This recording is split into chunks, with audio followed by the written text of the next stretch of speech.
Welcome, everybody, to episode 8. I'm Jason, I'm Brandon. and today we're talking about Dear Mama. With Mother's Day being recently, we decided to have an episode where we talk about our relationships with our moms, and how that affected us in life. Yeah, I know we're a little late, but better late than never. So this goes out to all the moms out there.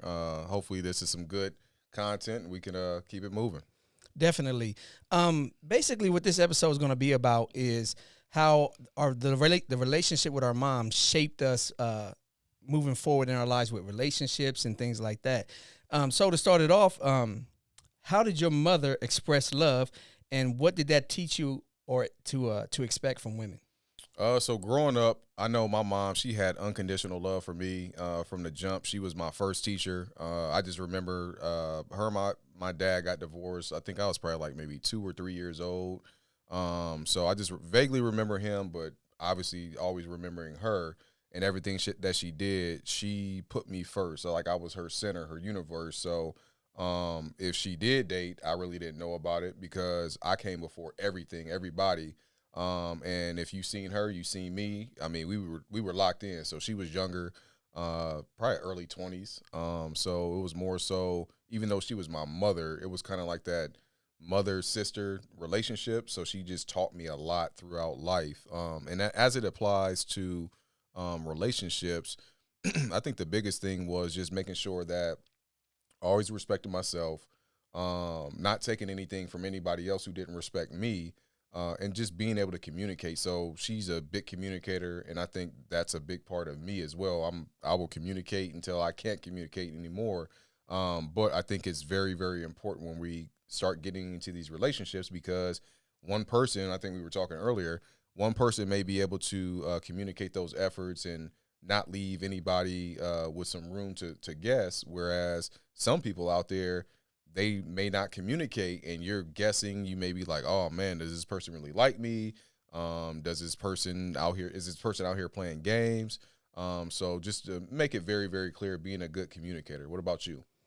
Um, well, my mom, she was very expressive when it came to love, which is why I'm a very touchy-feely type person. Like with my children, I'm always hugging. I'm always, tell them I love them.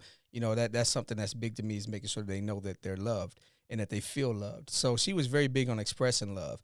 How it affects me in relationships, I'll be honest. I felt like it made me hypersensitive to like a woman's needs or a woman's feelings or emotions, because my mom was she truly was my first love when it comes to women, and that's the only example I had. And it kind of made relationships difficult, because a lot of women are looking for that man to be the strong present man, and I didn't get that side because my father, again, I knew him, but he didn't really raise me. So I was raised by my mom, and I feel like some single moms, and my mom was one of them, kind of raised me to be the man that she thought she wanted or that she wished she had. So again, I was this guy that was sensitive and writing poetry and giving roses and doing all these sweet things, but I missed a lot of that man side that kind of counterbalanced everything. So again, she was very expressive when it came to love and teaching me love, on the good side, it did teach me how to be a loving person that cares about my spouse, my partner, and and taught me how to be okay with my emotions. On the negative side, it kind of made me hypersensitive to like a woman's emotions. So I will say, my mom definitely encouraged me to be expressive of my feelings, but for whatever reason, like just growing up until, I mean, the first time I expressed them really is when I got divorced.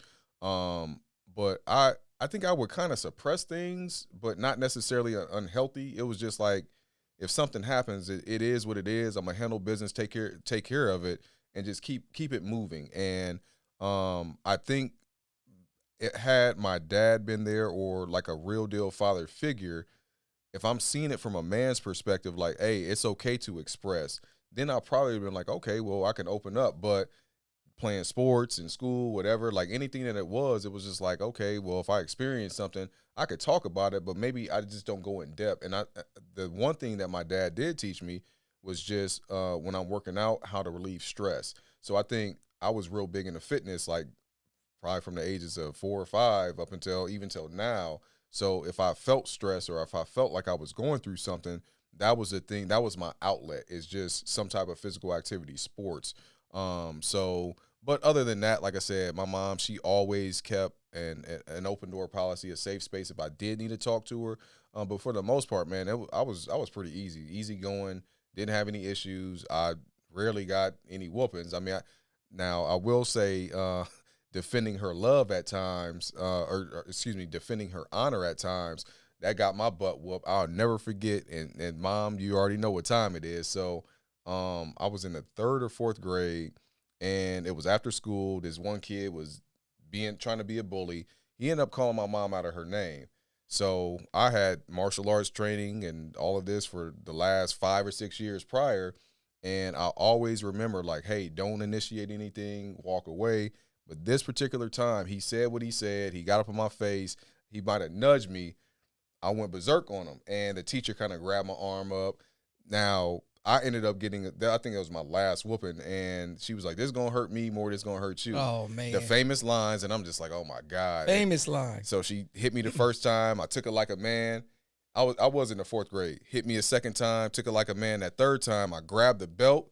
She let it go. She gave me one on the chest, folded me. I was done. But I say this to say, we flash forward. We used to work at corrections together. She was a sergeant, and I was there for a couple of years.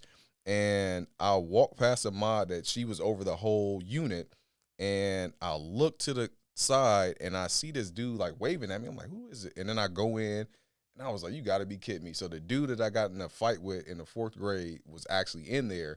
So I told my mom, and she was just like, oh, I'm so sorry, but see, I didn't want you like him, and this is this. So I was like, all right, cool. I gave her a little grace, but that's what that was. So, And one thing, let me say this, I should have said it when we first started, is that Tupac had a song called Dear Mama. mm-hmm. And in Dear Mama, he talked about the good, the bad, and everything.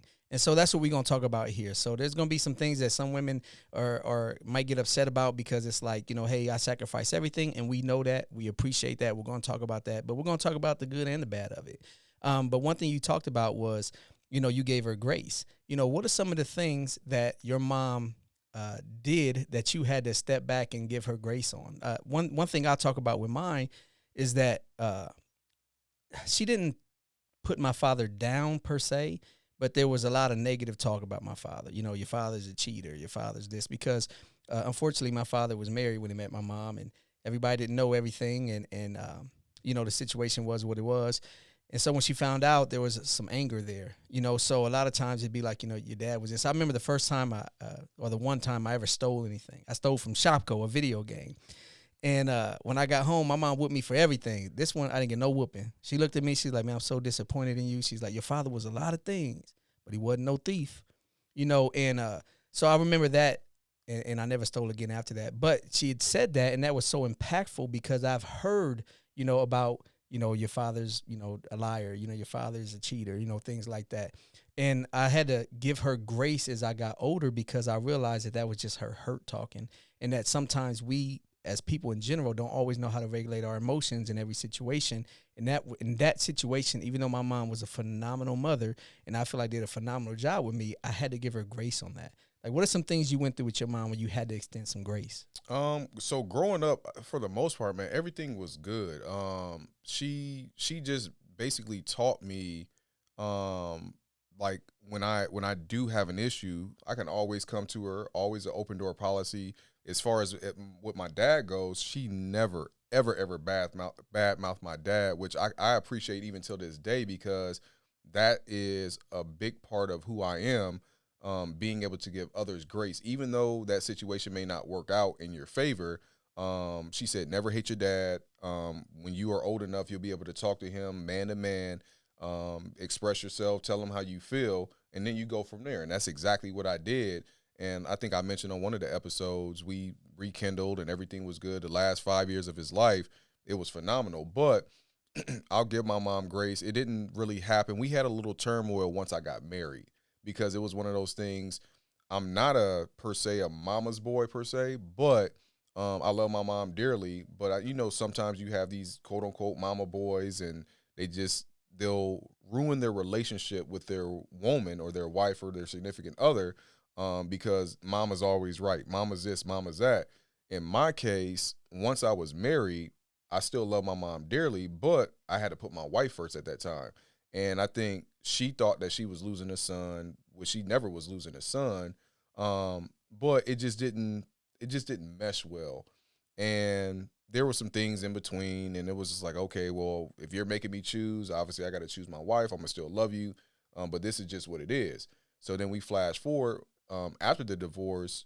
We actually had a nice long conversation, several conversations, and I was able to express myself to her. She expressed herself to me, and we came to common ground. And I think what it was, she always wants to be protective of her son.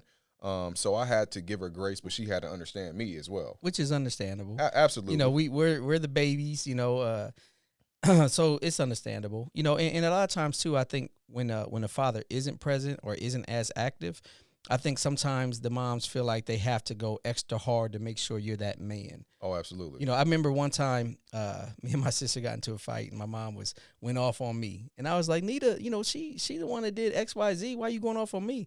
And my mom, I remember she looked at me and we talked, and she was like, listen, you know, I got to make you a man. You know, I'm not a man, so you know, I'm doing the best I can. She said, but the one thing you got to realize is that Nita's a woman. You know, she can find a man to take care of her. You're a man. You got to do the taking care of. You know, so she always was a little harder on me because she had that mentality like one day you're going to raise a family and you have to have these skills or abilities that I don't know how to teach you. And so I think sometimes um, she went a little extra hard on trying to implement those things or instill those things into me.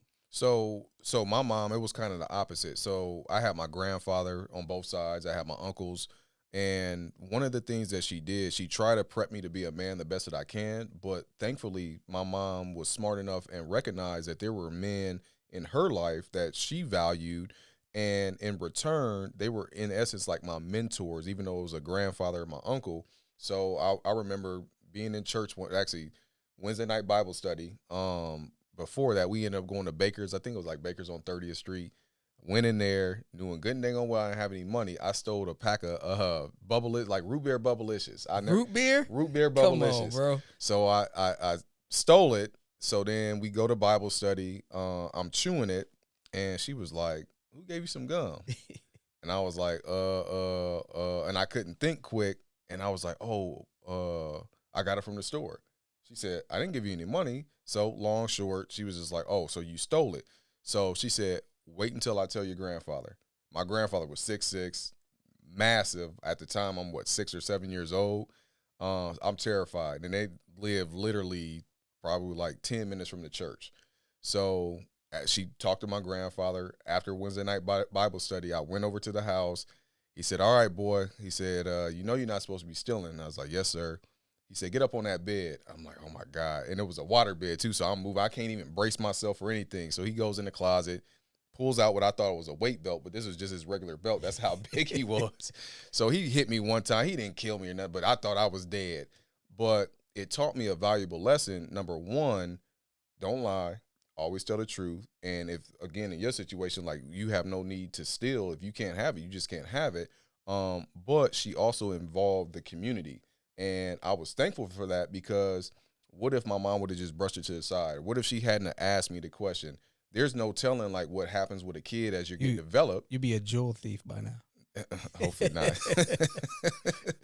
But basically, like I said, it just took that community to make sure that I'm not doing it again. And if I did something wrong, there's a action for every reaction, and I just had to learn that lesson. Never stole again. I was good on that. But I was forever thankful that she's just surrounded me with all these positive men in my life. So even though she wasn't the man and she tried her best to be that man or the father figure for me, I had other father figures that I can look up to. So again, I'm forever thankful for that. Dope, super dope. What about the? I know we talk about what they try to instill in us, right? The things that they taught us, but sometimes there were some unspoken expectations that were placed on us. Did you have any of those? And if so, how did that affect your manhood as you became a man? Unspoken, not necessarily. I remember the realest talk that my mom and I had. I was probably about 12 or 13 years old, and you start liking girls, and you going to school, and the girls are starting to like you now. She sat me down, and we had a talk. First, she said, "Hey, son, do you know what child support is?" And I was like, kinda. So she broke it down to me. She talked about sex. She said, you being out here, you first of all, you shouldn't be promiscuous because you're 13 years old. But what happens if you get a girl pregnant? And then she breaks it down and she said, okay, how much money do you make a year or a week? I was like, well, I mean, a couple dollars. I had a job. And then she basically was like, okay, say for instance, you make $500 a week. That's what, $2,000 a month. And of that $2,000, you have a child and you're not married, they may take half off the top.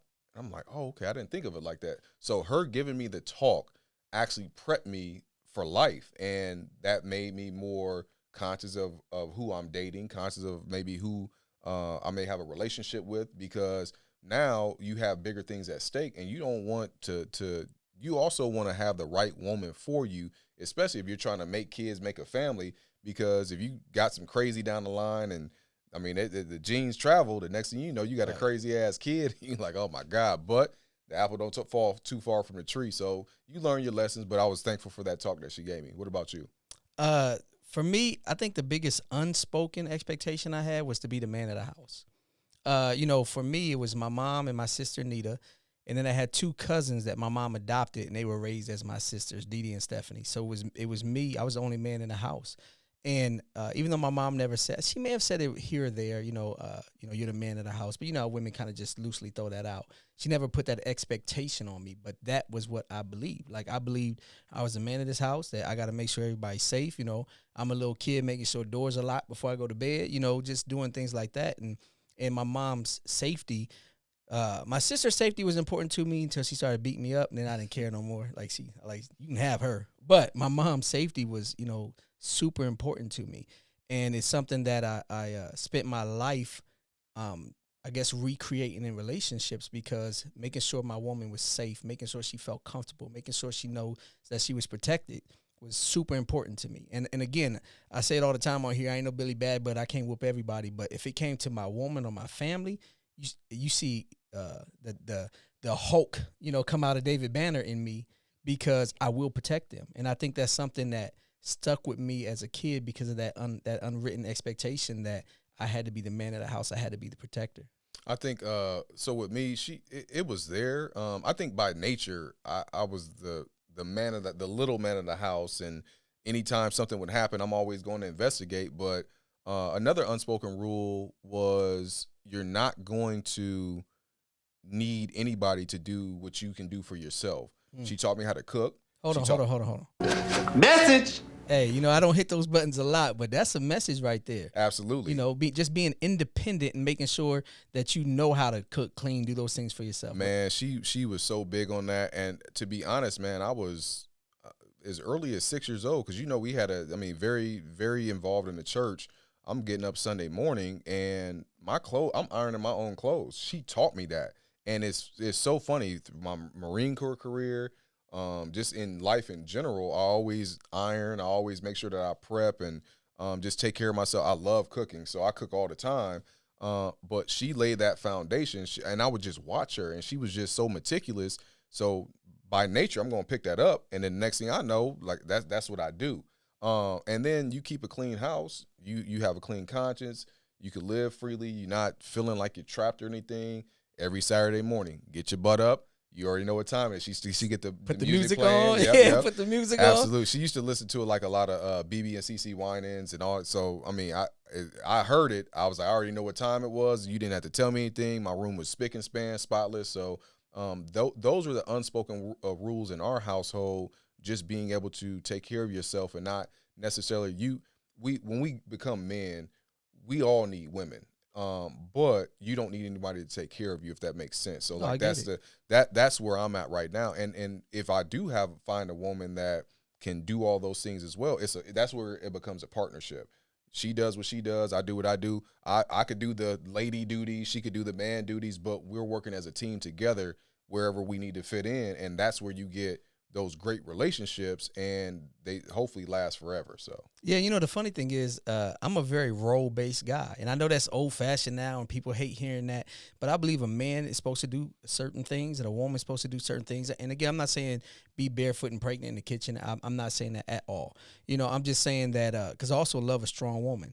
But I do believe that, there's certain things a man should be doing. Like my woman shouldn't be out there cutting the grass, pumping gas, and doing those things. Those are things that I should be doing. But like you said, I think when you're raised by a mother, she does teach you to be self-sufficient. So when I was married, I was the main cook. I had a job to where I would have days off at a time. So I'm the one, cleaning. I used to always say my ex-wife was the better cleaner, meaning she made sure everything was clean every day, day to day.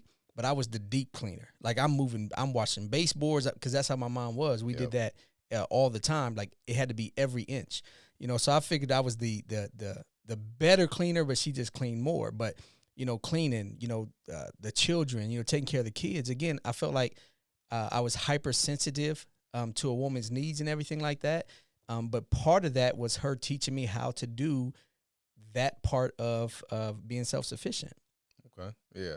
Like I said, I can agree. And I'm forever appreciative of that, because without those skill sets, and I think that's what's missing a lot today, we get so entrapped in our phones and electronics where it's like, are we really teaching our children like how to do what we did? And maybe we give them a break, and it's just like, oh man, we got to get back to it. Right. But right. Nas came to me and was like, we were joking about something. I said, son, you had me go buy all this food because, he works out all the time. He's in the gym. He's trying to be BJ. He's trying to be the next Terrence Crawford. Counting macros. Yep. Oh And hey, God. and shout out to Terrence Crawford. He got these kids boxing and it's free for them, and Nas has been eating it up. But anyhow, Nas was like, well, my dad didn't teach me how to cook, so I can't cook all the food you bought me. And I'm like, he knows how to cook. However, I didn't sit down with him like my mom did with me and made sure that I knew how to do this or do that.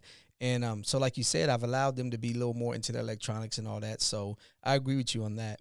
You started talking about the things that she instilled in you as far as keeping a clean house and all that. That was going into the next question was, what part of your identity as a man do you think your mother influenced the most, and how is that serving you today? Always be true to yourself and probably non-apologetic about who you are as a person. That's pretty much my life, my motto. I felt as if at every stage, whether I'm in grade school, middle school, high school, college, the military, all these corporate America, at times it's like, man, you try to put your best out there and you try to go hard, and you kind of in the back of your mind just want a little bit of approval to know that you're going. But man, I reached a certain age and I'm like, you know what? A lot of people, maybe some family members, people that have been around, they don't really want to see you win at times. And you do have a lot of people in your corner too. After going through that a couple times, where somebody who you may have love for, you care for, that's a friend, and you have an accomplishment, but they're really not happy for you, then you kind of start peeling back and you're like, hey, what's this about? Like, I'm going to show you love and it's genuine. But what she taught me was, it doesn't matter. Go hard. Do what you do. At the end of the day, you know what you can put in. I'm going to be your biggest supporter. God supports you, so why worry about anything else? And that today is, like I said, my motto. I'm going to do something. I'm going to do the right thing. If I got one person applauding, if I got a million people applauding or nobody applauding, I'm doing this because this is my purpose and this is what I want to do and it's fulfilling to me. So that's what she instilled in me, which I currently carry today. And that's what I'm trying to teach my son as well. Like, it doesn't matter who is in the stands watching or cheering for you. It's, are you going out there to compete on the classroom, on the football field, the track, the basketball court? Are you competing at the highest standard, and did you put in the actual work to get where you're trying to be at? No, that's good. That's good stuff right there. Good teachings too. For me, it goes back to that hypersensitive about, the woman's feelings and everything. Like, that's a gift and a curse. Again, it's a curse because sometimes you don't have that, that bravado that a man is typically known to have. The gift part of it, and the one thing that influenced me the most, is it taught me to be soft. It taught me to be sensitive. It taught me to be, emotionally intelligent. It taught me to love soft, and it just showed me a lot about that aspect of manhood that a lot of men don't embrace. So I'm very appreciative of that. I mean, even in today's world, it's called love bombing. But I'm like, with me, it's just who I am. Like, I am that guy that's gonna, write you a poem and bring you a flower and things like that. I remember somebody told me that my ex had made a comment and was like, he love bombed me. And I was like, for 13 years? Like at some point you have to realize that's just his personality. Right. He's just that type of person. And that was me. Like my mom ingrained these things into me and really taught me how to be soft. And I do appreciate that. That's the one thing that's always stuck with me. And it's funny too, because I'm such like that me and my boy Tony, we always laugh, because when I was going through my divorce, it had its heated moments and everything. And I remember my ex got so mad at me one time. She was like, she didn't know what to say. You could see her the anger boiling up, and she wanted to tear me down, but she just like, you a loving ass nigga. And I was like, what? And me and Tony always laugh. Like I'll do something while he thinks Tony is anybody that knows Tony, Tony Bailey, one of my best friends in the world. He lives in L.A. But Tony is, he's a man's man. And Tony be like, man, quit being soft. And he say, well, I forgot, you are a loving ass nigga. So he knows that I'm gonna be a little sensitive and a little bit easy going in situations like that. But again, it was a curse and a blessing, but I am thankful for that, because it did teach me how to be a more loving father, a more loving friend, a person that's empathetic to people and sympathetic to people, and it's a big part of who I am. I'll kind of piggyback off of that. So I was fortunate, like just being able to be vulnerable. So my mom allowed that. I remember being a little kid, and I think I was watching Star Wars, and one of the Ewoks died, and I was crying.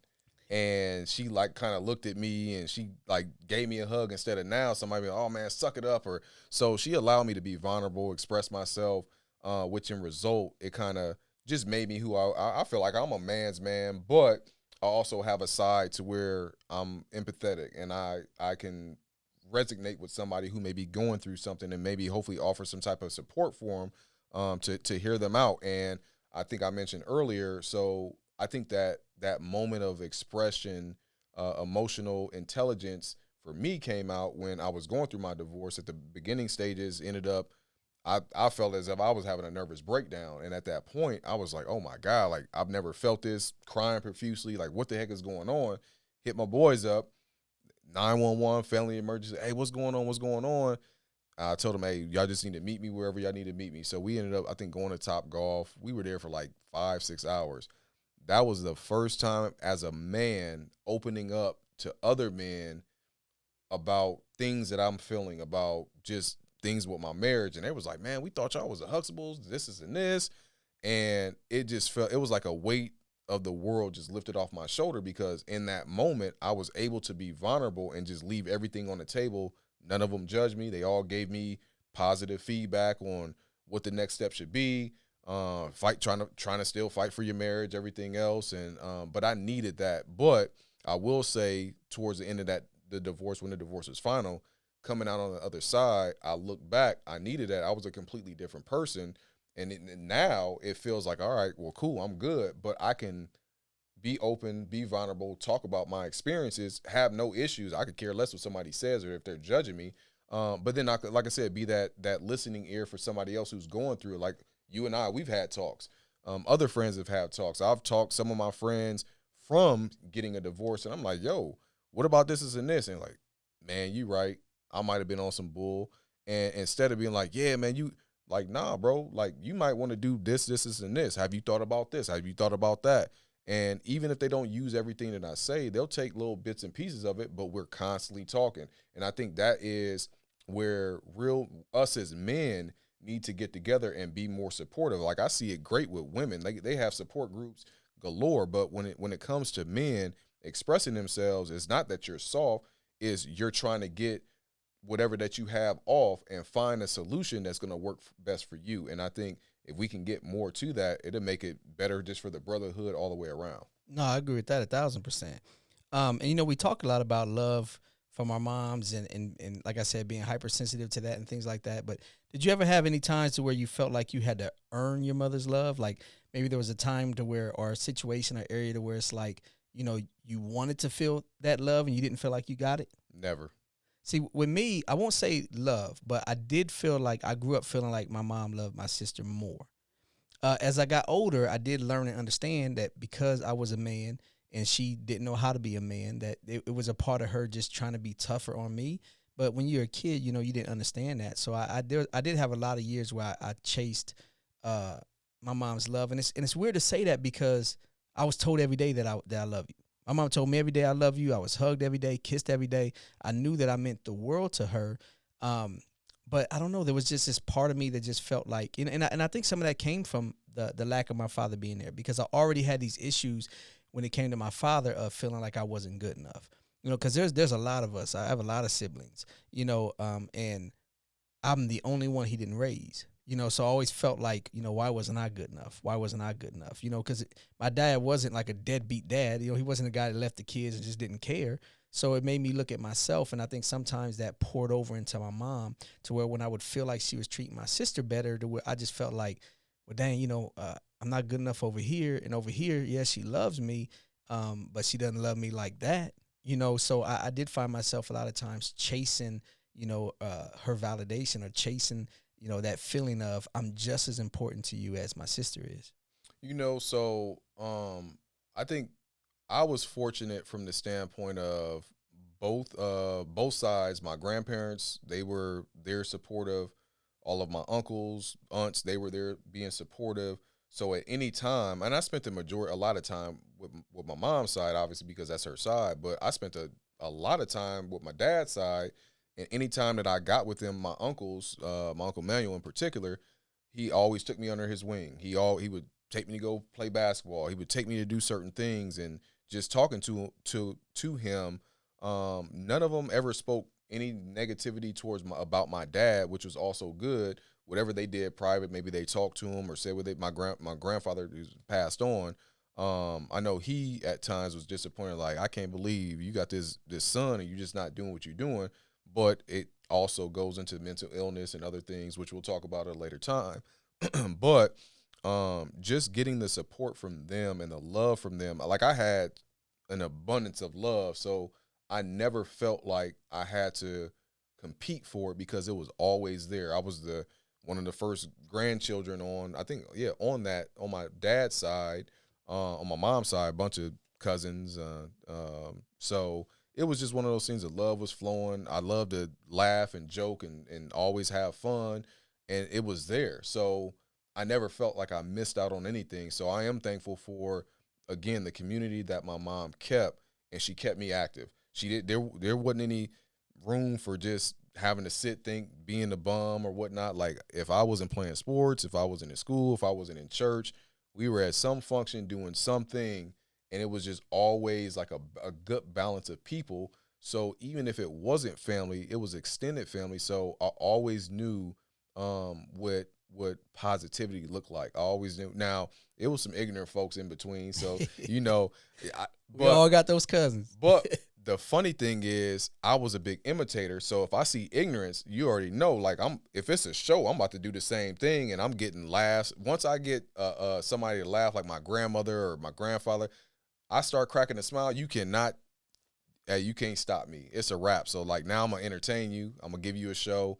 But like I said, my childhood was very, very positive. I always joke now that my little sister gets everything better than me, and I had Goodwill clothes and all this other stuff. She gets Von Mar, but my mom was like, you better stop that, boy. But it's one of them things where it was just all love, and my mom did the best that she could, and I never missed a meal, so I was good. Now, let me say this too. And again, we talked about a few bad aspects too that we went through, but how, for the most part, I think both of us agree that we both had phenomenal moms. Yeah. Like, my mom was my world, like everything to me. I loved her to death, man, like to death. Do you feel now, being single, that you look for your mom in the women you date? Absolutely not. Hell no. You don't? Nah. So, okay. So, Because I'll be honest with you, I do. Because my mom had these amazing qualities, and she was like such a soft-hearted, like loving, caring person. And those are the qualities I look for a woman. I got a buddy named Raphael. Raphael's mom, shout out to Sister Barlow. Raphael's mom was, man, one of the most phenomenal women I've ever met in my life. Like, I love her to death.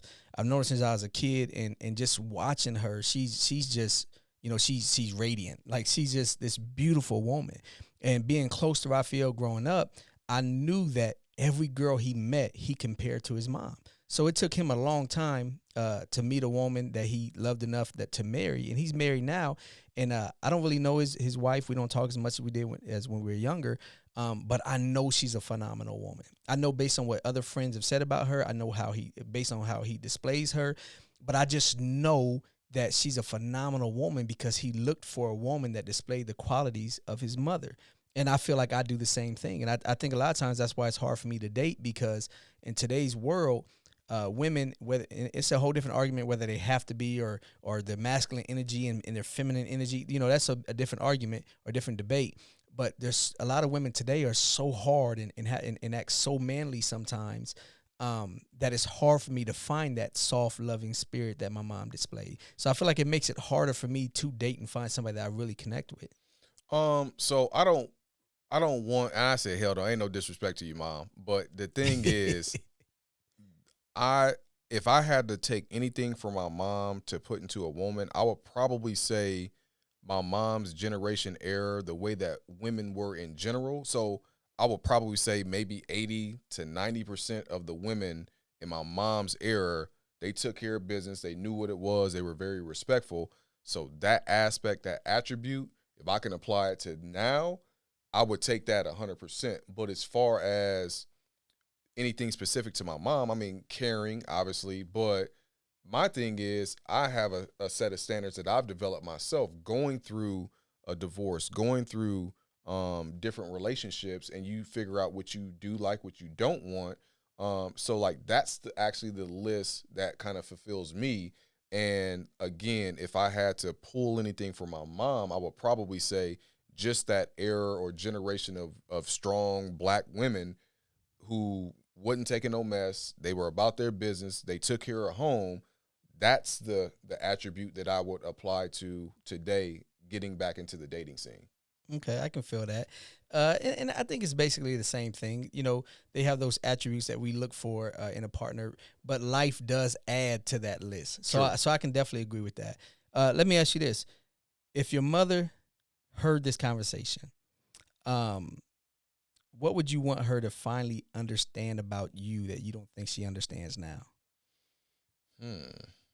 It's not much, man. So my mom was like, we had a best friendship. So we talked about pretty much everything. I think the biggest thing, and like I alluded to earlier, was just being in my marriage and just trying to balance, like, okay, these different women in my life, um, how do I balance that? But then also trying to be the peacemaker at times to get everybody to get along. That was just the biggest thing. But like I said, we talked about it like years later now, moved past it, love her to death. We talk almost every other day, if not every day. It was the same thing with my dad, just being able to talk to my parents. But just communicating, seeing what's up, how you're doing, where can I help, where she can help me out at. Yeah, so there's really nothing that I would say that she wouldn't already know because I tell her, I talk to her. I think from a man's perspective, there are certain things that a grown man, you're going to talk to your mom, but I think another grown man would get a better understanding because we're men. We understand. So, like, that's where the relationship with my dad was so big. It was funny. Now, I unlocked a whole door with him as an adult, as a grown man, as a father, and us finding common ground. So like there was just so much that just started unlocking, and it felt great. And like I said, up until he passed away, I mean that relationship. I mean some days where it just was what it was, but for the most part, it was just great being able to talk to a man that was instrumental in making me. And him understanding, I say something, oh yeah, son, I went through this, and I'm like, oh man, you went through this too. So that was the big piece. So, but as far as my mom, there's nothing that we really can't. We could talk about anything. Me and my mom could talk about anything also. Man, just listening to you talk, dude, I was over here like calming myself down, like don't get emotional, don't get emotional, because my mom passed away. Yeah, I lost my mom in '98. I was like 21 years old, and so she never got to see me become a. man, take your time, bro. She never got to see me become a man, Right, and I think if she could see this conversation, the one thing I want her to understand is that I made it. right, You know, you look at marriages that fail, and sometimes you you might think like, that you could have done better, and there's things I could have did better. But overall, I was a good husband. I was a good father. I take pride in being a good man. I take pride in my name meaning something. I take pride in my children looking at me and knowing that they have a father that loves them, that's there for them, that my children have never had a day in their life without me in it. Never. Not a day in their life without me in it.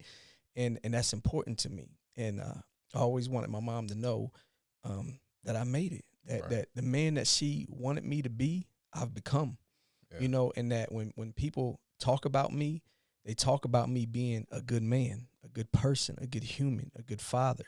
And that means the world to me. I don't do it for them. I do it because I want to make my mom proud. I want her to look down and say, I did that. I didn't know how to make him a man. Sometimes I was too hard on him. Sometimes I was, too soft on him. There was the ups and downs of everything, but every sacrifice she made, made me who I am. And I'm so thankful for that. And every time I get a compliment on my children and how well behaved they are, the type of people they are, or every time I get a compliment on the person that I am, it's a compliment to my mom, because she is the one that made those sacrifices and made sure that I did become the man that I am. Yeah, at the end of the day, just like, both of your parents passed, my father has passed. I'm a big believer of, like, those are your angels that travel with you. So I think it's one of those things. She's definitely looking down. She's guiding you. There's going to be some obstacles that come, but giving you that energy from her, same thing with your dad, with my dad, that's what keeps you going. And you're forever, she's going to know. And because, like I said, she's a part of you, you are a part of her. And that's just one of your guardian angels that is helping you along the process, helping you along the way. And I felt the same thing, even like when one of my grandfathers had passed. It was crazy, man. I had a dream one day. This was some years ago, because I never forget. I went to his funeral. I put my Marine Corps picture in his pocket before they closed the casket, and it was crazy, man. I had this dream of him and my other grandfather who has passed. They were on the porch, but I was a little boy. And they just rocking chairs back and forth. I'm just listening to them talk, and they both were just like, "Hey, we got you." And I'm like, "This is odd." And I woke up. I'm an adult with a kid, and it was just, man, like, I don't think they ever leave you. They're always with us, and if you do the right thing, and they're even when things are challenging, they're still there to try to give you as much of support as possible going forward. So all this didn't go for anything. So she definitely seeing you. She's definitely proud of you. So just know that, and just keep doing your thing, being a dad, a dope dad, and making sure that your kids have those same values. So I agree, and I know she sees me, man. I got on the fire department. I'm a firefighter, for those that don't know. When I got on the fire department, and actually my mom is the reason I want to be a firefighter. Like, my mom was always sick. My mom passed away when she was 41. She had a lot of medical issues. And when the fire department would come, they're part of the rescue squad, the ambulance in the fire department, and I would felt like she was dying, and they would take her, and she'd always come back okay. Now, as a kid, I thought it was them that were saving her. Now I realize they took her to a hospital. There was doctors, a lot of people involved, a lot of things behind the scenes. But as a child, all I knew was that when they got here, I felt okay because I knew they were going to take care of her. And I wanted to give that experience to another kid. Like, I wanted them to feel safe when I get there, because I remember how I felt. And but I remember when you're trying to go in the fire department, it takes like a year and a half to get hired. Like, it's a long process. It's very taxing. And so there's a physical test.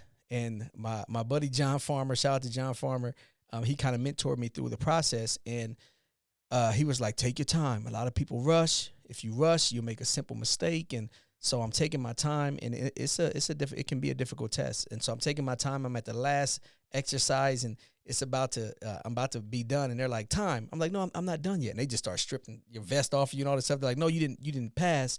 You took too much time. And I'm like, what? And they're like, yeah. So I knew I could pass it because I got to the last thing. I just need to pick up the speed. And you get a couple opportunities to do this.